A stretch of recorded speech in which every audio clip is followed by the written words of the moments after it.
Okay, Shabbat Shalom, everyone. Thank you for being here this afternoon. And those that are connected through the internet, thank you also. Today, we're going through the Torah portion that's called Tetze, and that's found in Deuteronomy chapter 21, verse 10 through chapter 25, verse 19. Deuteronomy 21, verse 10 through 25, verse 19. And also, this is the 5th week of consolation. Again, the prophet Isaiah, chapter 54, verses 1 through 10, is the prophet portion for this week associated with the weeks of consolation. We're already in 5 weeks. We got 2 more weeks, and then we go into the festivals of the fall. So if you please would go with me to Deuteronomy chapter 21, verse 10. And before we start reading, this portion alone has 73 commandments, 73 of which 26 are positive and 47 are negative. Remember that the positive ones are those that God says you shall do, and the negative ones are those that he says you shall not do. Okay, so there's a total of 73. And remember that Moses, what he's doing is giving a discourse to the people that are about to enter the promised land. So he's doing like a review of all the things that have happened during those 40 years they were in the wilderness, but especially going over all the commandments, because these commandments have to be performed once they get into the land. Now, here, there's a lot of things that as we're going to be reading, you'll probably say, well, you know, how can that relate to me these days? But the bottom line is that all these commandments are for the purpose of establishing justice, righteousness, equality, and equity, okay? Because Israel was chosen to be the nation that was to be an example to other nations. By coming into the promised land, Israel was the commandments, was the Torah, and following Hashem, their purpose was to establish that righteousness and justice in the land so that Israel could be an example to other nations. And after conquering the Canaanite countries, they were supposed to expand by conquering other countries and bringing to them also the Torah. They were supposed to be a light to the nation so they can bring them to the knowledge of Hashem. And thereby, by fulfilling all this, they would bring holiness to the land, and not only to the land of Israel, but holiness to the whole planet. The purpose was to bring holiness to the whole planet so that the whole planet once again would belong to God, and God could live amongst humanity. Because the purpose of establishing all this in Israel with the Torah and all the commandments is to create a society of holiness, of holy people, holy families, so that God could dwell freely among the people in holiness. Because you have to remember, if there's no holiness, God cannot dwell with us. That's why when they were in the desert, there was a tabernacle, because up to that point, the earth was not completely holy. That purpose was to bring back the way it was in the beginning, like in creation. So the tabernacle was like a mini home for the Lord, while the purpose is to establish back again the holiness, righteousness, and justice so that the Lord can dwell with us. Once Jerusalem was established as the place of his dwelling, and after many years, we know that Solomon was the first king to have the temple built. Okay, it's a real construction that was destroyed. Then a second temple, and we're waiting in a third temple, because the purpose again is to have a society that is holy enough, fulfilling the commandments, okay, so that God can dwell again. His visible presence can be again among us. Okay, and remember that through Yeshua, the Messiah, he'll be reigning from Israel, from Jerusalem. So verse 10, and this has to deal when the people of Israel go to conquer other nations that are not the Canaanites. You have to remember that there were 7 Canaanite nations that had to be completely destroyed. No one was to be allowed to live. Everything was destroyed, even the animals or their homes, everything had to be completely wiped out. Why? Because this was going to be the land of their inheritance. Israel was going to go there and had to establish holiness in that place. Clean it up and establish holiness. Okay. So this is in reference to other nations that are not the Canaanite nations if they go to conquer other places. It says, when you go to war against your enemies and the Lord your God delivers them into your hands and you take captives. If you notice among the captives a beautiful woman and are attracted to her, you may take her as your wife. Different from other nations. The Torah says that if you have captives and there's among the captives a woman that you see that you find that attractive and you think consider her as a possibility as a wife, you do not mistreat her. You don't do like the other nations. The other nations, when they conquered other nations, what would they do? They would rape all the women. They would abuse them. They would mistreat them. And many times they kept them as slaves or sold them all around. But God says you don't do that. Why? Because even though you brought her in from an enemy country, but you're considering her to be your wife, not a slave. You're not to abuse her, because these commandments that we're going to read, you're going to notice that the dignity of the human being is something that God considers highly. Even today in the Middle East, those groups like Hamas and all these radical crazy nuts there, when they go around and they kill, for example, Christians, they go around killing other people. If they're women, they rape all the women. And the thing is that it's not only one man. All the men in that group rape the same woman over and over. And many times they don't survive. If they do survive, then they're sold or used as slaves. Even today, we see that in the Middle East. But God is saying, you don't do that. You respect human life. If you consider someone and you're going to bring her home, you're going to treat her fairly and with respect. And he says, verse 12, bring her into your home and have her shave her head, trim her nails, and put aside the clothes she was wearing when captured. Why? Because those are signs of a change of social status. She's going from being a captive to now going to be his wife. So by shaving the head, especially, in women in the Middle East, shaving the head of a woman is humiliation. It's something that's shameful. But the purpose is a change of status. Okay, so that's the way they can tell about the change of status. And it says, after she has lived in your house and mourned her father and mother for a full month, then you may go to her and be her husband, and she will be your wife. So he has to wait 30 days before he can even have sexual relationships with her. He cannot rape her. He cannot mistreat her. If he's already considering her to be his wife, he has to go through this ritual. Why? Because it's also giving him time within those 30 days to rethink if he really wants to marry her or not. Okay. And it says in verse 14, if you are not pleased with her, let her go wherever she wishes. He needs to let her go free. You must not sell her or treat her as a slave, since you have dishonored her. Remember that even though she came from an enemy country, she was taken captive. He thought about considering her as a wife, and then he changed his mind. He cannot rape her. He cannot mistreat her. He cannot keep her as a slave. He cannot sell her. He has to let her go, give her her freedom, okay, which is opposite of all the other nations. The Torah, in that sense, is very what's called countercultural. It's going to go against what other nations do. Verse 15. If a man has two wives, now before we continue with that, just to let you know, God is not in favor of more than one wife. The purpose is only one husband and one wife. But during this time, there were certain allowances for men to have more than one wife. Example, Abraham. Abraham, it was the legally acceptable during this time, in this culture, that if a man was married, after 10 years, his wife had not given him a child, legally he was allowed to have another wife, so that through that second wife have children. Why? Because it was important during this time to have children, because the children would be the ones to take care of the families once the father was gone.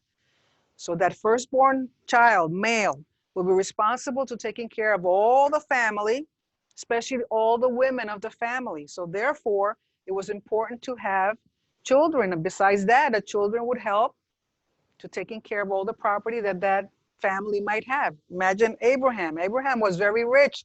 He had a lot of servants. He had a lot of land. He had a lot of animal.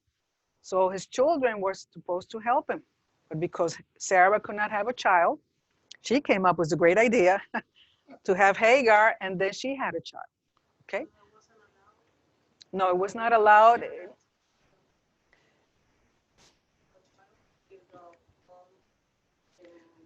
I mean, during this time, if the wife could not have a child, he could have another woman. But the problem with Abraham was that God promised him that he would have a child from Sarah. But they waited and waited, and they got tired of waiting. And so they took it in their own hands and said, well, let us help God. And this is the way we're going to do it. Okay, the issue is not that he couldn't do that legally during that time. He was allowed to have another wife. But the thing was that God told him that he would have a son, a child from Sarah, not from Hagar. But they decided to change the thing a little bit. And then we know all the problems that came after that. Okay. So it says, if a man has two wives and he loves one, but not the other, and both bear him sons, but the firstborn is the son of the wife he does not love, when he wills his property to his sons, he must not give the rights of the firstborn to the son of the wife he loves in preference to his actual firstborn, the son of the wife he does not love. And we know this sounds too similar to what happened with Jacob, with Leah and Rebekah. You remember that he was in love with Rebekah. He worked for her, but his father-in-law gave him Leah. And Leah, he didn't care too much for her. Yeah, he loved her, but it wasn't like the way he loved Rebekah. The thing is, the firstborn child was Reuben. But we know that once Rebekah had a son, which was Joseph, to whom did Jacob give the tunic? To Joseph. And that was supposed to be given to Reuben, who was the firstborn. So God is saying here, let's not go through that issue again. Let's not go through that problem again. This is what's going to happen. Verse 17. He must acknowledge the son of his unloved wife as the firstborn by giving him a double share of all he has. So the firstborn, the biological firstborn, gets a double share of all the inheritance. Why? Because the firstborn son is the one who's going to be responsible for all the family, for all the women of the family. Therefore, he's going to need more money and more resources than the rest of the brothers. It says that son is the first son of his father's strength. The right of the firstborn belongs to him. So therefore, again, remember that all these commandments have to do with justice and righteousness. So the just thing to do is that the firstborn should get what belongs to him, which is a double share of the inheritance. Verse 18 says, if someone has a stubborn and rebellious son who does not obey his father and mother and will not listen to them when they discipline him, his father and mother shall take hold of him and bring him to the elders at the gate of his town. Remember that by saying the elders at the gate of his town is basically talking about the judges. You have to remember that every town had judges to deal with things within the community. And if they could not handle it in the community, then they would take it to the Sanhedrin, which was in Jerusalem. It says, they shall say to the elders, this son of ours is stubborn and rebellious. He will not obey us. He is a glutton and a drunkard. Then all the men of his town are to stone him to death. You must purge the evil from among you. All Israel will hear of it and be afraid. Now here, this is a summarized way of this commandment, because if you look it up in the Halacha, in the book of law, Jewish law, it's more than this. The rebellious son has to do not only this, but a certain amount of other things. The reason for that is that according to the commentaries, it was to avoid parents going to the ordeal of having their son stoned to death. So this individual had to go through a series of things within a certain time frame to be able to, for this to happen.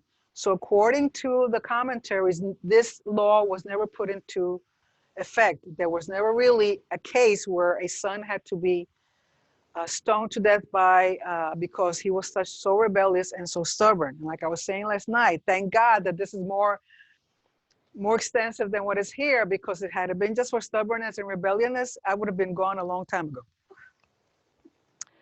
Various laws. Then we have verse 22. It says, if someone guilty of a capital offense is put to death and their body is exposed on a pole, you must not leave the body hanging on the pole overnight.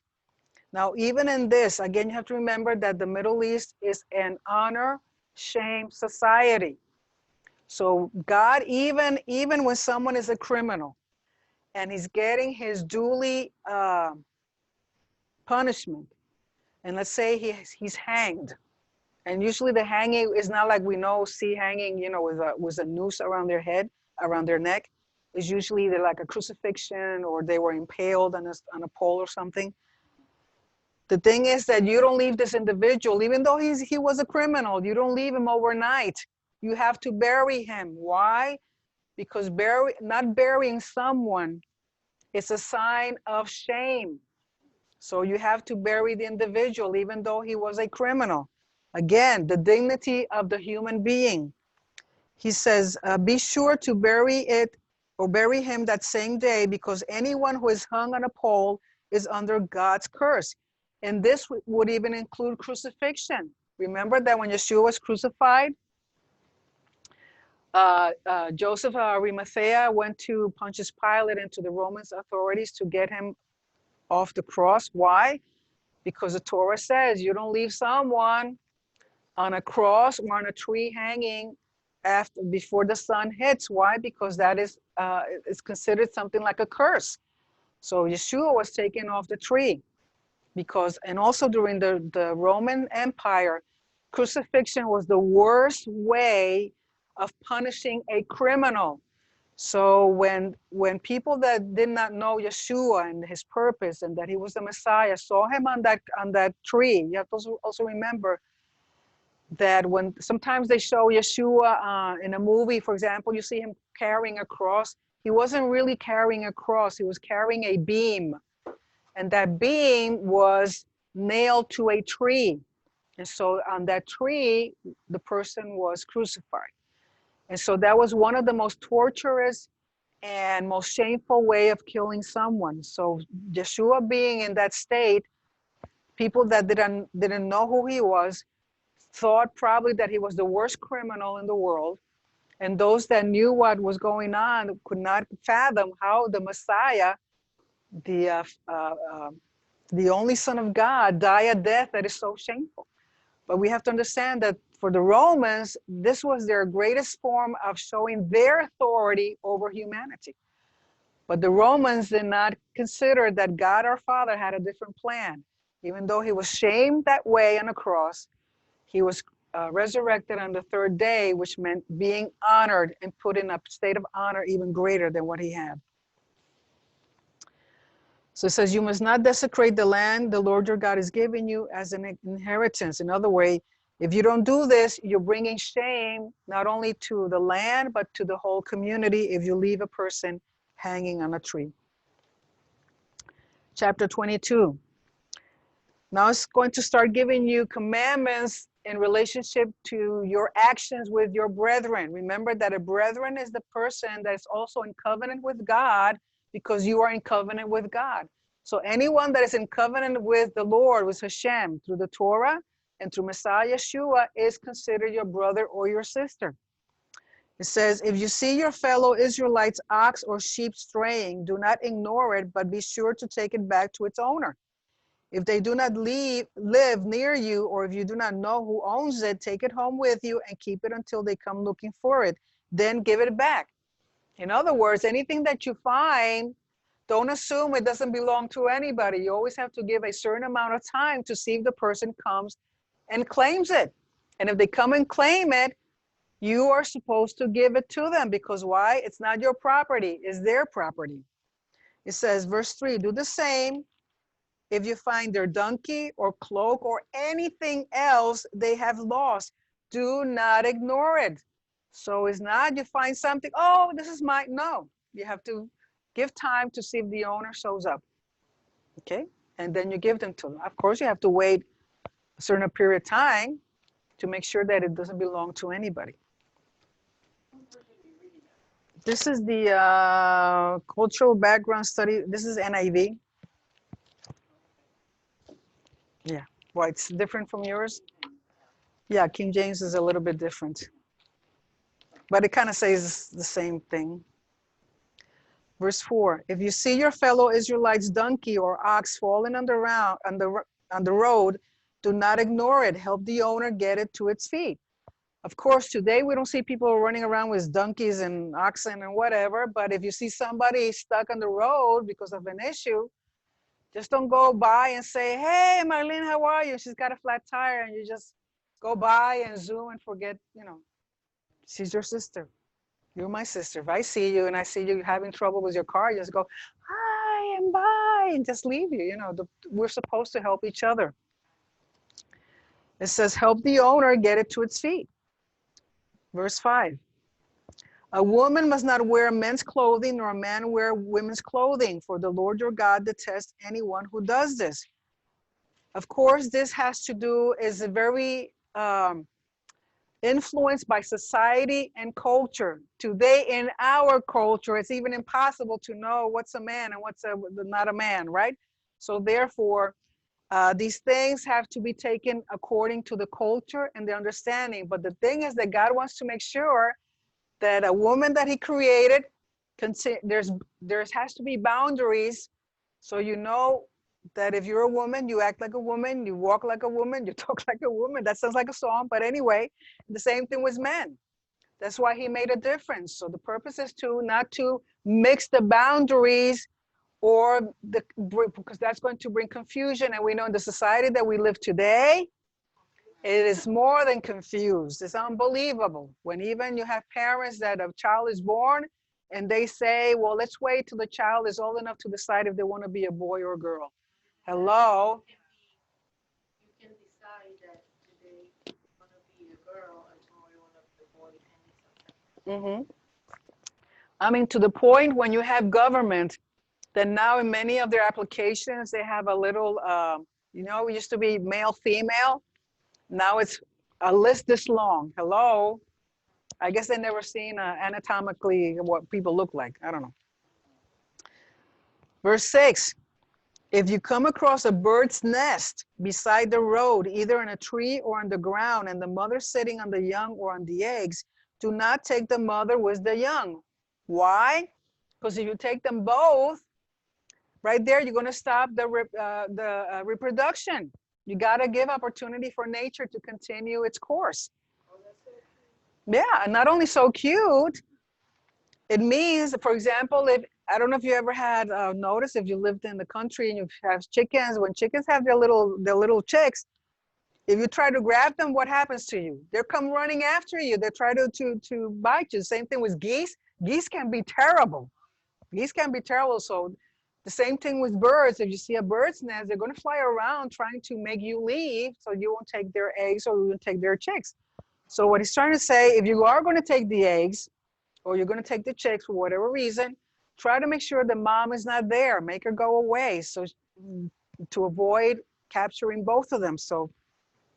But the interesting thing is that God says, you may take the young, but be sure to let the mother go so that it may go well with you and you may have a long life. So this, if doing this commandment, which seems so insignificant, imagine when you perform the greater commandments. Because in this one, he's promising you a long life if you're compassionate and merciful, even with animals, even with birds. Justice with all that is living. The purpose again of Torah is to bring justice and righteousness for all living things. Verse 8, when you build a new house, make a parapet around your roof so that you may not bring the guilt of bloodshed on your house if someone falls from the roof. In other words, during this time and this culture, all the houses were flat roofs. Why? Because many times they would use it to sleep up there. Those of you that have been in Israel, it can get very hot. So a lot of people would sleep upstairs, on the roof, for cooling. Sometimes they would use it, you know, like, I don't know, drying clothes or drying herbs and leaves and certain things. So he says, if you have a roof that's going to be used, make sure you build a fence around it. Why? To avoid people falling over and killing themselves. Don't be negligent. This has to do with negligence. Of course, today we don't use our roofs, at least not here in Brandon, maybe in some other places. You might use it for something.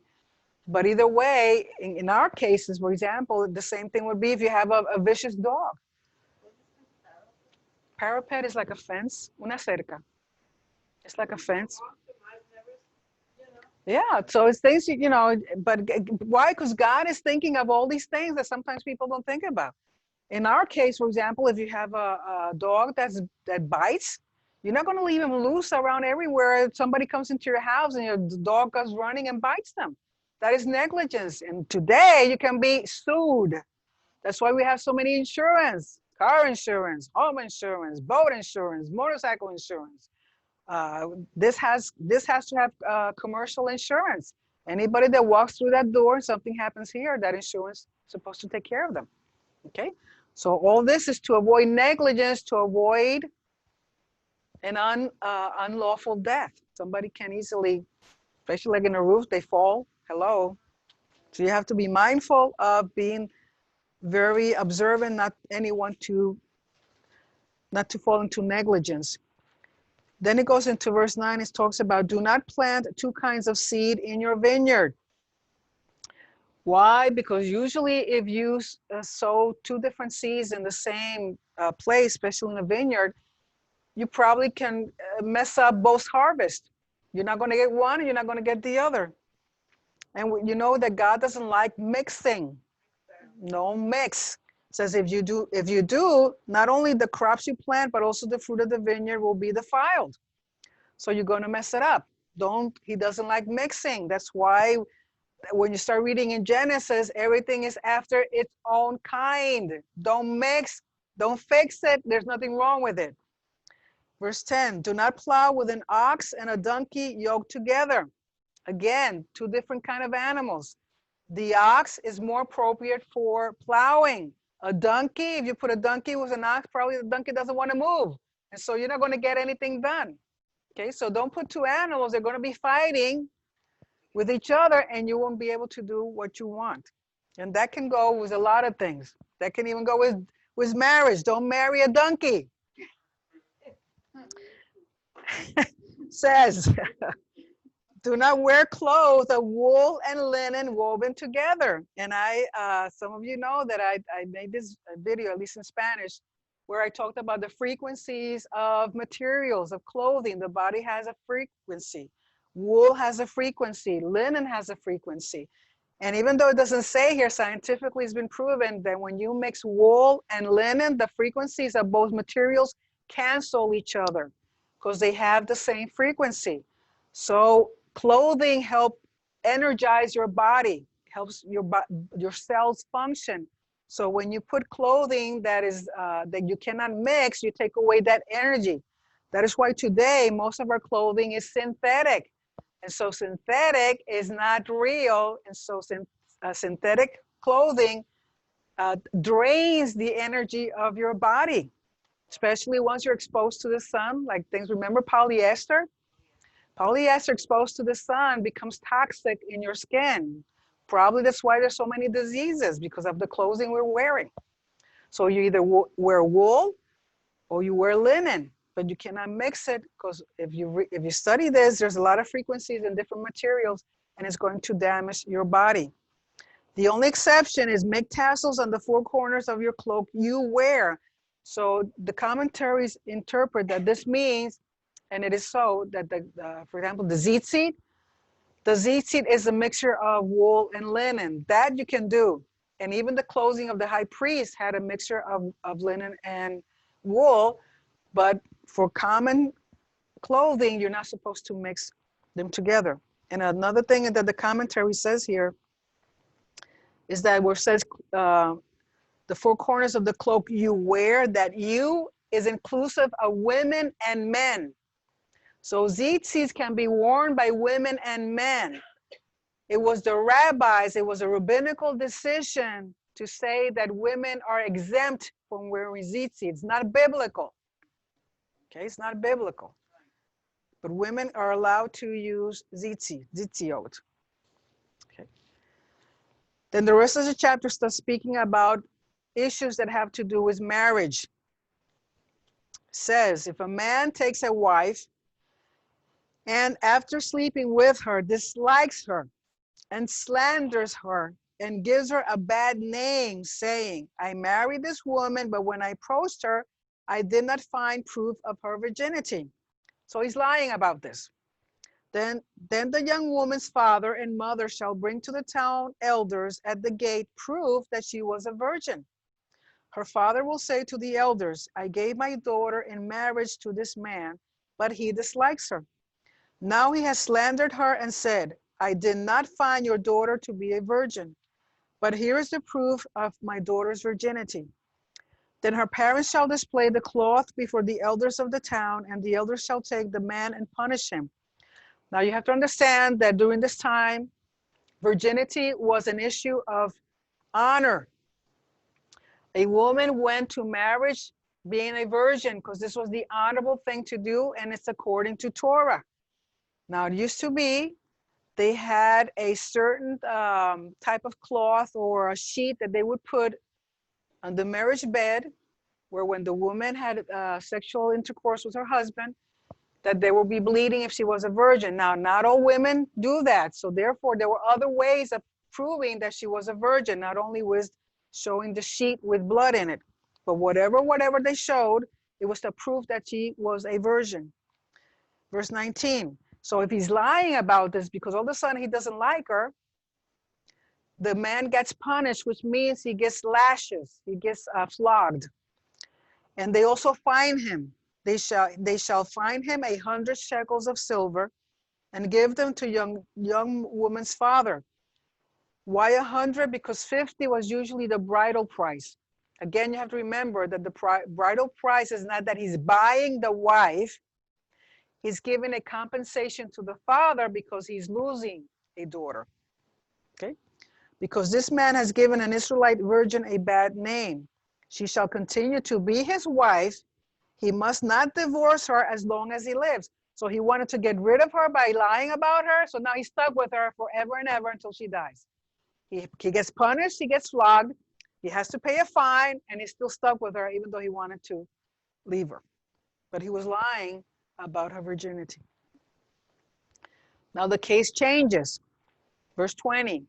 If, however, the charge is true, in other words, that she was not a virgin, and no proof of the young woman's virginity can be found, she shall be brought to the door of her father's house, and there the men of her town shall stone her to death.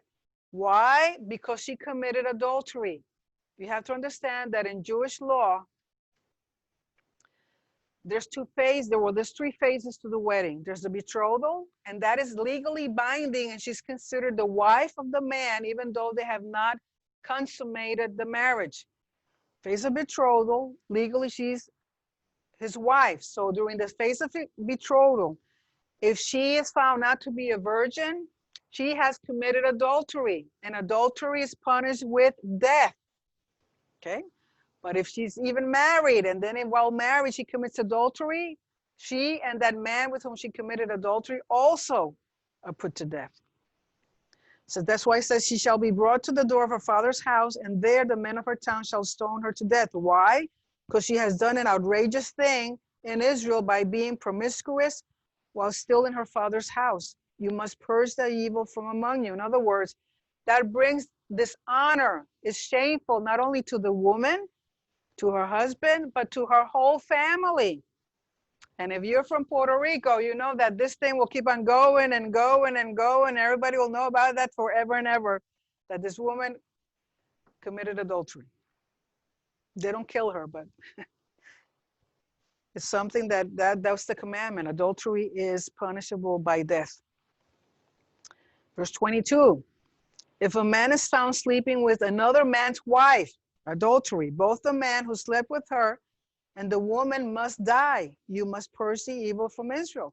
So adultery is a sin punishable by death according to the Torah. If the Torah were being fulfilled today the way it's written, there wouldn't be a lot of people living, trust me.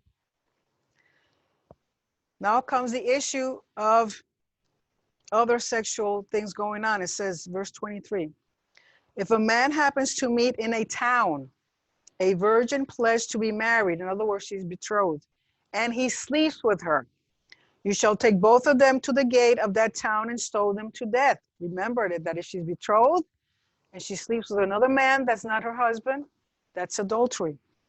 And because this is happening in a town, the difference is where it's happening. It says, the young woman, because she was in a town and did not scream for help.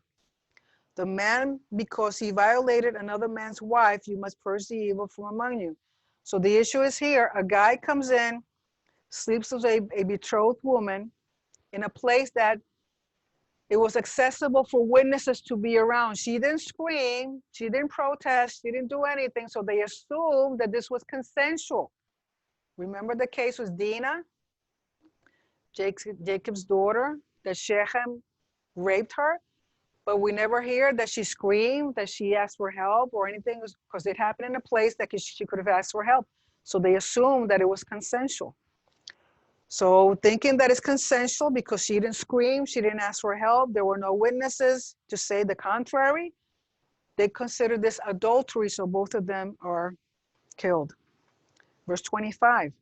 But if out in the country, in other words, outside somewhere where there's no witnesses, there's no other people, a man happens to meet a young woman pledged to be married, again betrothed, and rapes her, only the man who has done this shall die. Do nothing to the woman, she has committed no sin deserving death. This case is like that of someone who attacks and murders a neighbor.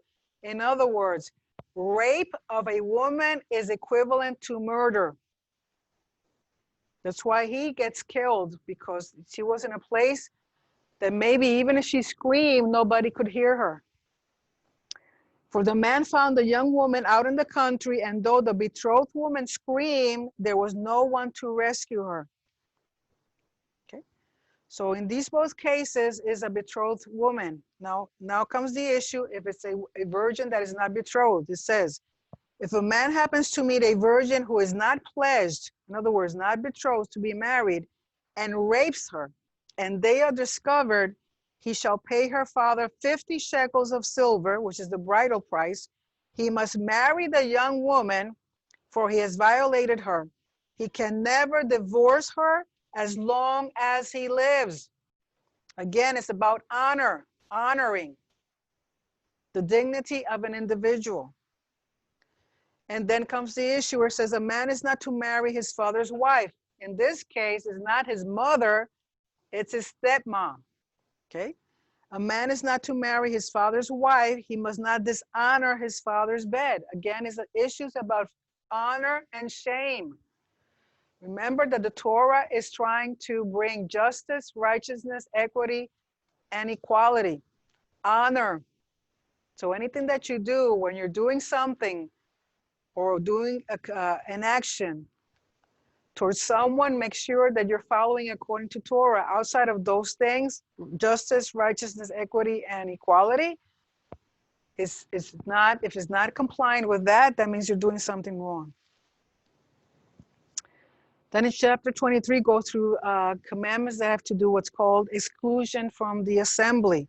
Now, something that I understood this time, which I hadn't understood before, when it says assembly, it has to do with marriage. Remember all these things? If they're betrothed, not betrothed, if there's rape, if there's violation, if it's all these things. It says in verse 1, no one who has been emasculated by crushing or cutting may enter the assembly of the Lord. In other words, any man that has any deformities or in his sexual organs, not from birth. Okay, what it means is not from birth. He wasn't born this way. He cannot enter the assembly of the Lord, means he cannot marry an Israelite woman. A man that has, for example, I know there's some an accident or trauma or something happened to him and his male organs have been messed up physically, he cannot marry an Israelite woman. That means not being able to enter the assembly of the Lord.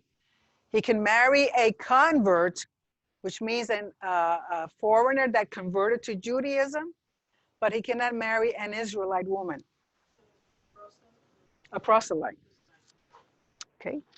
Again, if happens after he's an adult, not born with it. And it says why? Because usually, if a man can't have children because of deformity in his sexual organs, remember that it's important about producing seed. It's important to continue the generations. It's important to continue the covenant. So that's why the Lord says you don't marry an Israelite woman. You're not going to cut off the seed from an Israelite woman. So you can marry someone that's a convert, but you cannot marry a full-blown Israelite. And it says, verse 2, no one born of a forbidden marriage. Here, forbidden marriage is understood that's either through incest or adultery. In the Hebrew is the word mamzer. Mamzer, what sometimes people call a bastard. Okay, it's a mamzer, which means no one born of a forbidden marriage. In other words, if there was someone was born out of incest or someone was born out of adultery, that person says nor any of their descendants may enter the assembly of the Lord, not even in the 10th generation, which means never. In other words, someone that is a mamzer, that was born because of incest or adultery, cannot marry an Israelite woman. Has to do with marriage. And then in verse 3 it says, no Ammonite or Moabite or any of their descendants may enter the assembly of the Lord, not even in the 10th generation. And this is in reference to men. There are more Ammonite or a Moabite male. A female that's an Ammonite, that's from Ammon or Moab, can marry. That's why Ruth was allowed to marry Boaz. Okay, this is in reference to the men. No Moabite, no Ammonite or Moabite or any of their descendants may enter the assembly of the Lord, not even the 10th generation, which means never. For they did not come to meet you with bread and water on your way when you came out of Egypt. And they hired Balaam, son of Beor, from Pethor and Naharaim, to pronounce a curse on you. In other words, they didn't give them their basic necessities, which is just water and bread. So because of that, God says these men that are from the nation of Ammon or Moab cannot marry an Israelite woman. Not talking about the females. Verse 7, do not despise an Edomite. Remember that Edomites are descendants, they're descendants of Esau. Esau is another name. Edom is another name for Esau, and Esau is the brother of Jacob. So it says, do not despise an Edomite, for Edomites are related to you through Jacob. Do not despise an Egyptian, because you resided as foreigners in their country. The third generation of children born to them may enter the assembly of the Lord. In other words, an Edomite and an Egyptian, the third generation, can marry with an Israelite. That's what it refers to. But when you read the commentaries, because today of all the dispersion and all the mixture of people, they have made an exception to some of these rules. Okay? Because you don't know. I was going to say, how do they know? Because you don't know. So when you go into the halacha, a lot of these commandments, they have updated them because, for example, these issues of Ammonites, Moabites, all these ites, they don't know who's who anymore. So they've been more lenient. The only people that are not lenient in these things are the ultra Orthodox. So, that's why they try to marry, within people they know, their community, to avoid these things, following the Torah the way it says. But today it's very difficult to know who's, maybe an Egyptian, I don't know, Egyptian, I don't know, maybe, but in Moabite and all these other ites, it's kind of difficult. Verse 9 has to do with a camp when they're going out to war. It says, when you are encamped against your enemies, keep away from everything impure. If one of your men is unclean because of a nocturnal emission, he is to go outside the camp and stay there. But as evening approaches, he is to wash himself, in other words, do a mikvah, and at sunset he may return to the camp. This has to do with ritual impurity. It says, designate a place outside the camp where you can go to relieve yourself.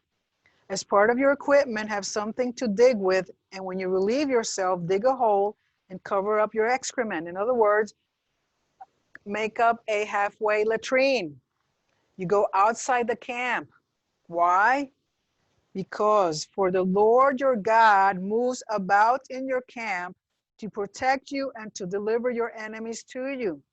Your camp must be holy, so that he will not see among you anything indecent and turn away from you. So all of a sudden you got to do number 2. You run outside the camp with your little shovel, you make a hole, you do your thing, and then you come into the camp. You just can't do whatever you want in the camp, because you have to respect and understand that the God of Israel is with you. He's going into battle with you. So even in that, you have to be very respectful of maintaining purity among the camp. Then it goes to laws about prostitution. Says, other things besides prostitution. Says, if a slave has taken refuge with you, do not hand them over to their master. Why? Because it was the custom during this time, the nations, if somebody had a slave and that slave escaped, and that slave was caught, and you brought them back to the master, what do you think is going to happen to the slave? He was going to be killed, or she was going to be killed. So he says, if a slave has taken refuge with you, do not hand them over to their master. Let them live among you wherever they like and in whatever town they choose. Do not oppress them. So a slave that comes for refuge to your land, you're supposed to give them liberty, allow them to stay with you and not oppress them. Even though they come in as a slave, you don't continue treating them as a slave. Remember, it's about human dignity. Verse 17, no Israelite man or woman is to become a shrine prostitute. In other words, a temple prostitute. During this time, those things existed. The pagan temples had prostitutes. Why? For their ritual, fertility rituals, and also rituals that were sexually done towards their pagan gods. They had both male prostitutes and female prostitutes. A male prostitute was called a dog. Okay? And these prostitutes had sex with either men or women. And this was part of their ritual. So God says, you don't do that. There's a temple. We have a temple. That's why God did not allow women priestess, to maintain the honor of the women. Because if other people saw women in the temple of our God, they would think that they were prostitutes, temple prostitutes. So God did not allow women priests, even though there were women that were Kohanim, from the Cohen, descendants of the Cohen, and they were Levites. They were not allowed to serve as priestess. Why? Because the custom around the culture around this time in the nations was that women were used as temple prostitutes. As a matter of fact, their names were, if it was a woman, she was called a Kedesha. Kedesha. That sounds like Kadosh. And the guy was called a Kadesh. They were holy prostitutes to their pagan gods because they were separated unto their pagan gods. Okay? Yes, ma'am.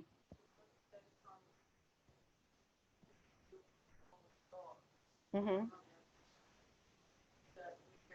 Yes, that's a male prostitutes. A dog in this cultural term, language, it means a male prostitute. Okay? So it says you must not, verse 18, you must not bring the earnings of a female prostitute or of a male prostitute into the house of the Lord your God to pay any vow, because the Lord your God detests them. It's like, for example, you're a prostitute, maybe not only a temple prostitute, any kind of prostitution is not accepted by the Torah. So let's say you're a prostitute, that's your livelihood. I'm sorry, you can't bring the tithe of your livelihood as a prostitute to the temple, to the church, okay, to the congregation. It's not acceptable. No kind of prostitution, whether it's temple prostitution or regular prostitution, if that's your lifestyle, you don't bring your tithe due to prostitution to the house of the Lord. And then it starts talking again about how to deal with your brothers. It says, do not charge a fellow Israelite interest, whether on money or food or anything else that they may earn interest. You may charge a foreigner interest, in other words, someone that is not in covenant, but not a fellow Israelite, so that the Lord your God may bless you in everything you put your hand to in the land you're entering to possess. So you cannot charge interest to people that are in covenant with the Lord your God. That's why I cannot charge Diane interest, because she took a calendar and she's going to pay me a couple of weeks from now. Okay, I had told her that I was going to charge a 50% interest. You cannot charge interest to anyone, no matter what type of loan you make to the individual, because if they're in covenant with you, that means you are brothers and sisters in the Lord, because you are in covenant with the same God. Verse 21 says, if you make a vow, a promise to the Lord your God, do not be slow to pay it, for the Lord your God will certainly demand it of you, and you will be guilty of sin. But if you refrain from making a vow, you will not be guilty. Whatever your lips utter, you must be sure to do, because you made your vow freely to the Lord your God with your own mouth. That is why Yeshua said, let your yes be yes and your no be no. That should be sufficient. You shouldn't be going around swearing or making vows that you're not going to keep. Especially if you make a vow to the Lord, you better fulfill it. Verse 24. If you enter your neighbor's vineyard, this in the commentary makes it sound like if you go to work in your brother's vineyard. It says you may eat all the grapes you want, but do not put any in your basket. It's like the people that go to Yovel to pick up grapes. While you're picking up grapes, you can have a few of them and eat them if you get hungry, but don't go and bring your brother's truck and load it up with all the grapes, because that's not your property. That's stealing. That's what happened with the restaurants, that you can eat all you want, and they say as long as you eat it, but don't. And a lot of businesses Right. are going bankrupt because they do that. Yeah. They take it and put it in their purse. Yeah, you can eat all you want while you're in the restaurant, but don't then bring a basket and fill it up with food and take it home. Yeah, that is stealing. That is stealing. I remember when people used to sell, I don't even know if they sell Tupperware. Oh, yeah. How they will give out like parties and stuff. And this lady was showing the Tupperware. She said, this one I take to restaurants. So when you're No, you can't do that. You just can't, like those buffets, you eat there, whatever you want, but you don't go and bring a container and fill it up with food and take it home. No. And then it says, if you enter your neighbor's vineyard, okay, with that. Verse 25, if you enter your neighbor's grain field, you may pick kernels with your hands, but you must not put a sickle to their standing grain. Remember when Yeshua was with his disciples and they got hungry and they took some of the grain? You can do that. If you're hungry at that moment and you're passing by, you can take some grains. But don't come with a whole sickle and clean up the whole field, because that's stealing. Again, what the Torah is trying to teach us, every time you do something, be considerate of the other person. Be considerate of their dignity as a human being. Be considerate, make sure that what you're doing is not causing oppression, is not causing shame. Whatever you're doing, when you're thinking about someone, or you're going to do something with somebody, or you're in somebody's house, or you're passed by, or you see somebody in a need, make sure to always think, what would Yeshua do? Okay? You always have to consider honoring, putting in a position of honor, righteousness, justice, honesty before you take an action. Even though some of these things, we just can't apply them exactly the way it says here, but you have to consider the dignity of the human being. If God is putting these things about people that are slaves, that are captives, that are whatever, and a guy, the criminal that's been hung on a tree, he says, you bury him. So how much more us, that not only are we going into Torah, but we have the Holy Spirit, we have Yeshua, we have this knowledge that a lot of these people didn't have. So, It would be nice if the government will read. oh, the government ain't going to read this, trust me. And not only read it, but apply it to. Exactly. That's why when the Messianic kingdom comes, it's going to be based on Torah. And I assure you that all this stuff will be the way it's written. It will happen. Chapter 24. This has to do with divorce. Now listen to this. If a man marries a woman who becomes displeasing to him because he finds something indecent about her and he writes her a certificate of divorce, gives it to her and sends her from his house, and after she leaves his house, she becomes the wife of another man. So there's two processes to a divorce. First is you get a certificate of divorce, which is in the Jewish community is called a get, G-E-T. And then you completely separate. Okay, you get a divorce and you completely separate. You don't get a divorce and stay living with your husband or your ex-husband. It's a complete separation. And here says something indecent. Now, during the time of Yeshua, there were two houses of thought. You had the house of Shammai and the house of Hillel. Now, Shammai, in terms of divorce, he was very stringent. He says, the way he interpreted the Torah was that you can only divorce your wife because she committed adultery.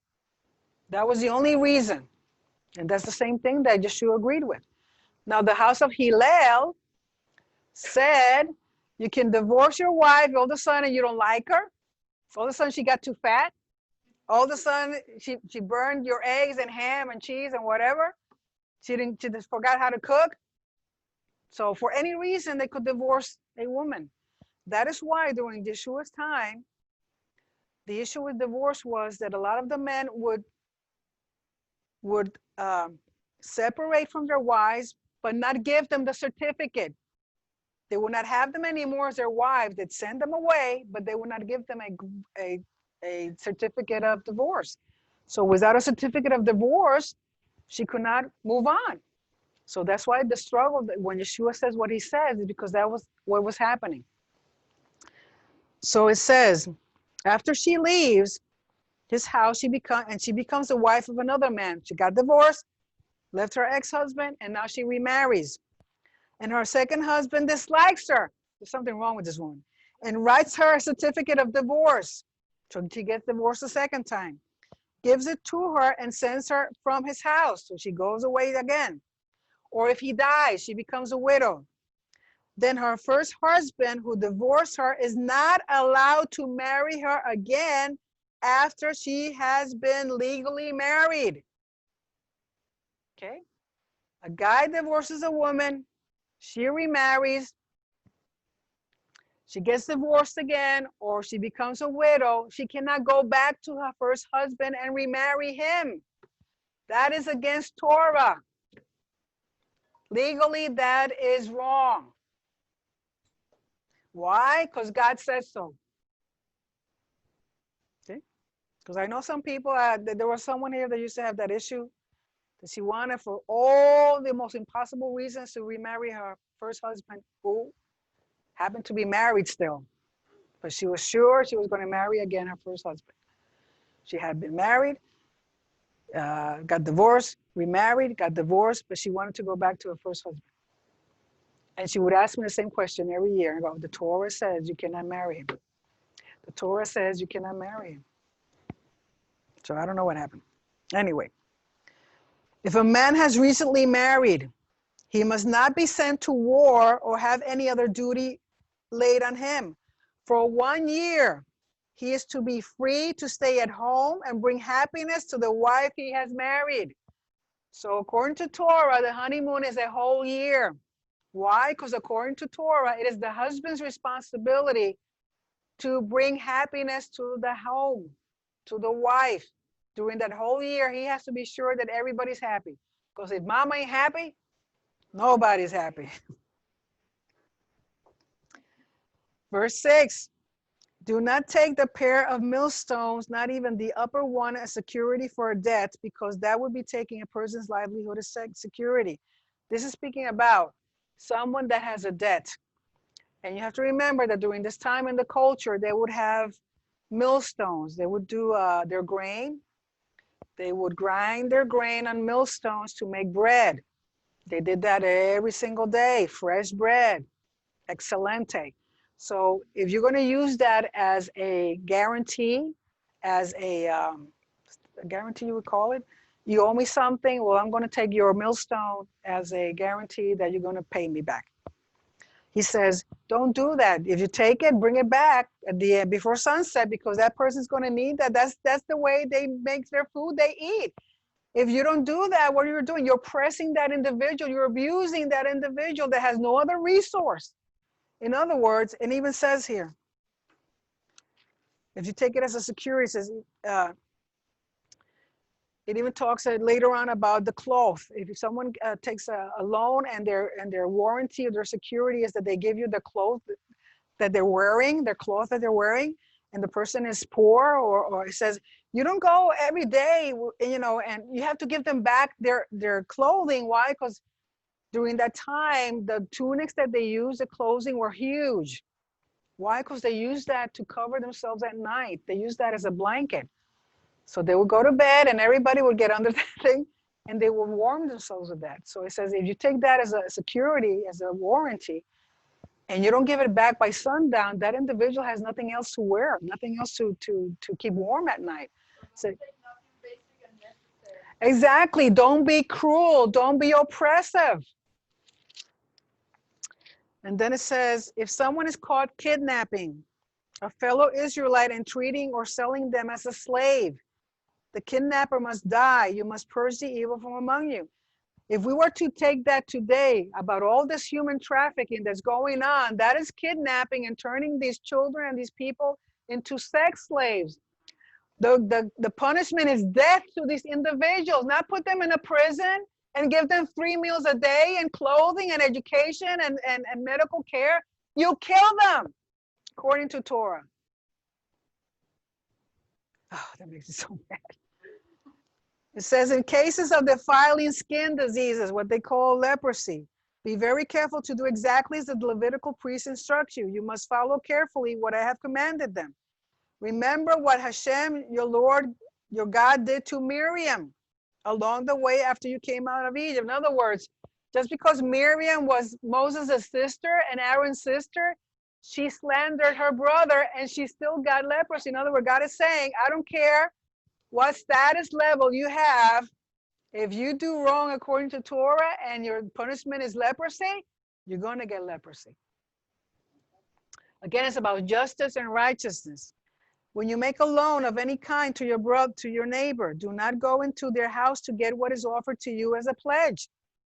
In other words, you owe me something. I'm not at your house every day. Diane, you owe me 15 bucks. Diane, every day. Diane, I need that money. That's oppression. That's being cruel. That's shaming her. Or I go inside your house and like, okay, you're not paying me. I'm going to take your toaster. You just take something. That's oppression. You don't do that. You know, like those creditors, they're calling you every day at your door. That is against Torah. Of course, they're not in covenant with God, but anyway. It says, stay outside and let the neighbor to whom you're making the loan bring the pledge out to you. If the neighbor is poor, do not go to sleep with their pledge in your possession, their cloak. Return their cloak by sunset so that your neighbor may sleep in it. Then they will thank you, and it will be regarded as a righteous act in the sight of the Lord your God. If you're not oppressive with the poor, if you're not oppressive with someone that owes you something, and they're grateful to you because you're kind to them, because you're not shaming them, God sees that as a righteous act. Verse 14, do not take advantage of a hired worker who is poor and needy, whether the worker is a fellow Israelite or a foreigner residing in one of your towns. Pay them their wages each day before sunset because they are poor and are counting on it. Otherwise, they may cry to the Lord against you and you will be guilty of sin. Remember that during these times, people were paid on a daily basis. The day that they worked, they got paid, especially poor people. It says, if you know the individual needs their salary, don't keep it. Don't keep it with you. Give it to them because that's what they need. They need to buy food. They need to, take care of their family. Even today, employers, if they don't are just with their employees, God sees that as wrong. And you, being covenant, you can talk to God and say, Father, my boss is being a blank, blank, blank, blank. I need you to take care of this for me.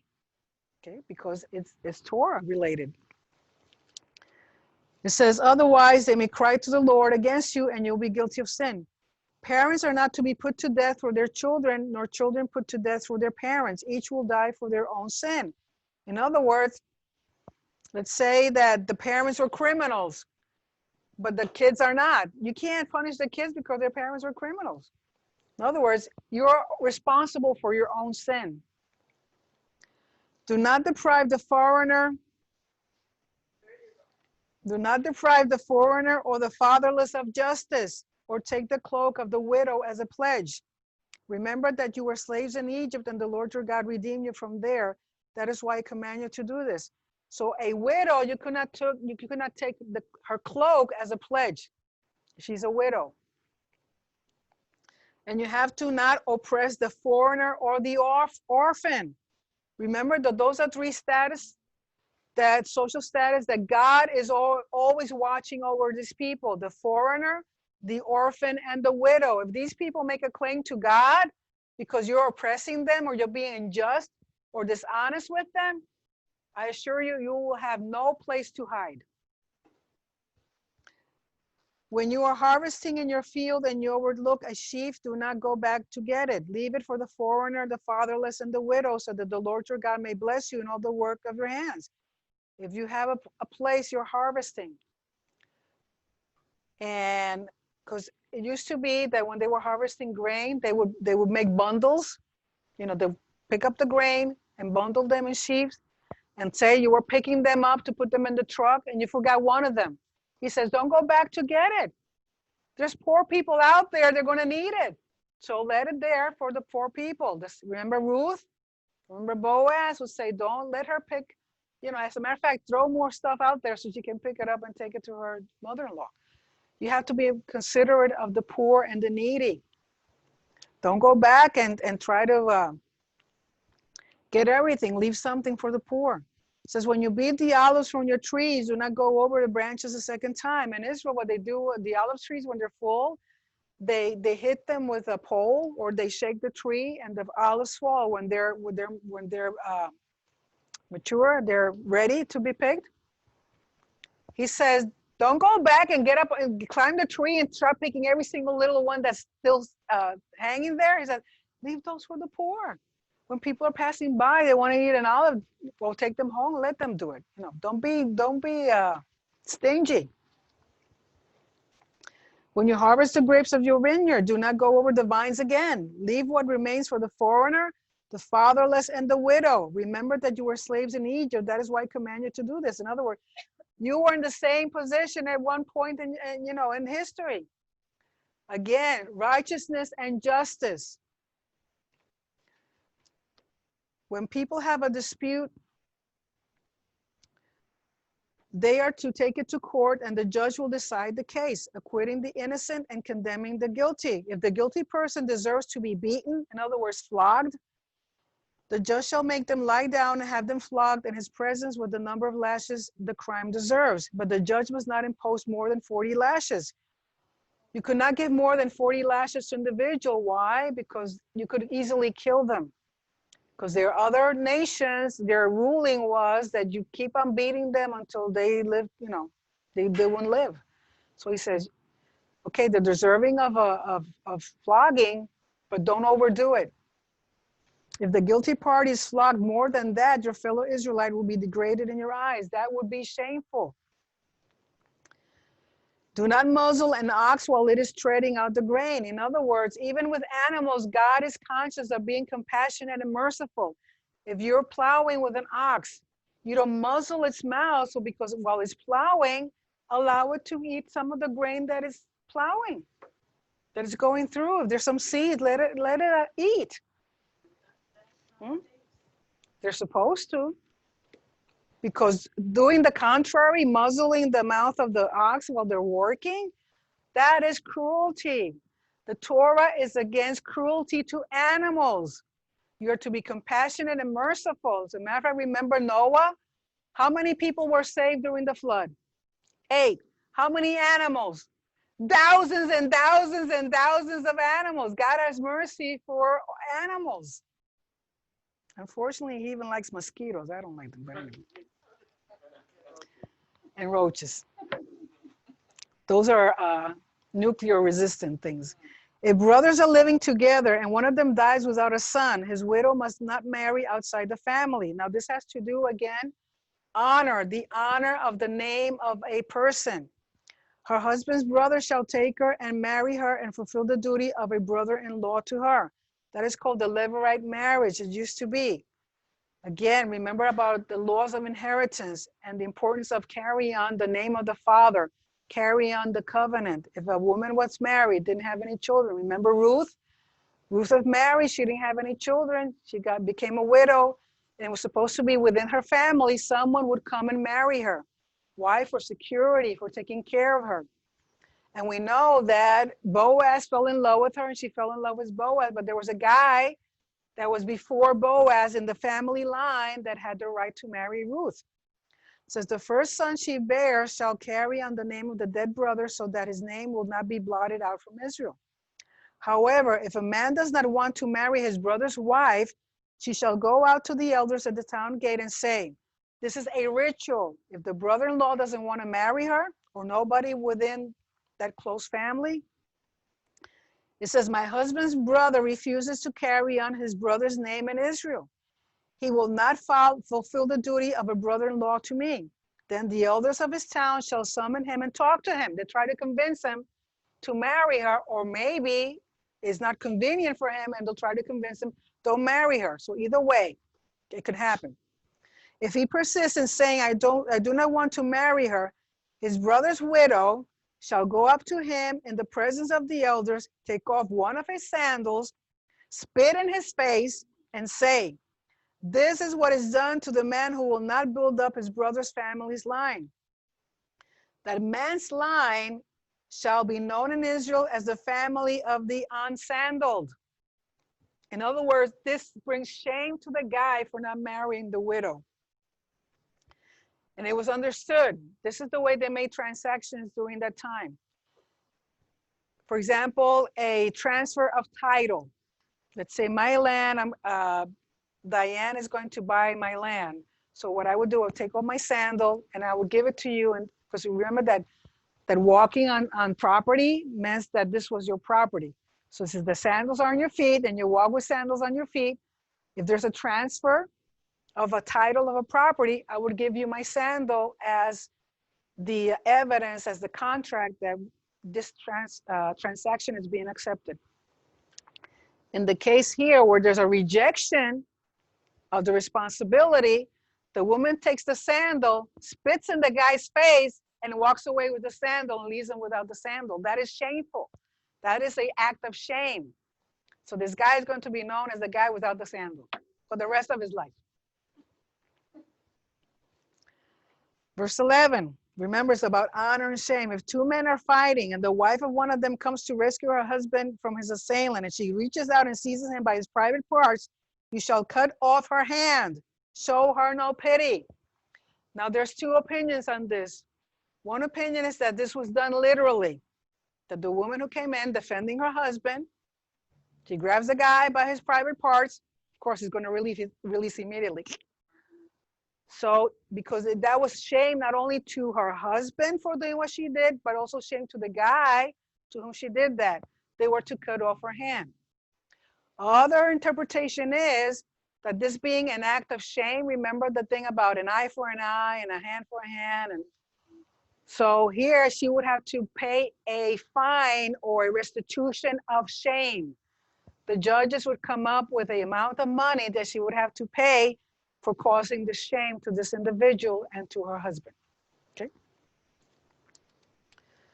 says, verse 13, do not have two differing weights in your bag, one heavy, one light. Do not have two differing measures in your house, one large, one small. You must have accurate and honest weights and measures so that you may live long in the land the Lord your God is giving you. You cannot be dishonest in your selling and in your buying. You cannot be dishonest. It's not good in the eyes of the Lord. If you're honest, you will be rewarded for that. It says, for the Lord your God detests anyone who does these things, anyone who deals dishonestly. And then it goes into the issue of the Amalekites. It said, remember what the Amalekites did to you along the way when you came out of Egypt. This is the only nation to whom God says that in every generation you are to take care of exterminating the Amalekites. Again, because we don't know who's an Amalekite these days, even though we know by the actions of some people, they're most likely related to the Amalekites. It says, when you were weary and worn out, they met you on the journey and attacked all who were lagging behind. They had no fear of God.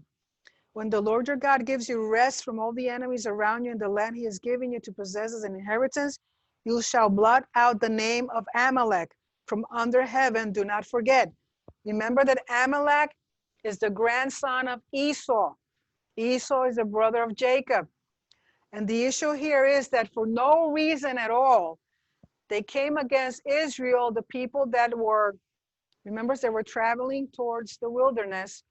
They attacked the slow people, the sick people, the old people. They had no mercy and compassion for these people. They just came in and attacked them for no reason. So any hate against the Jews for no reason, that's an Amalekite. So God says this kind of spirit or people needs to be destroyed. Their name has to be blotted out completely.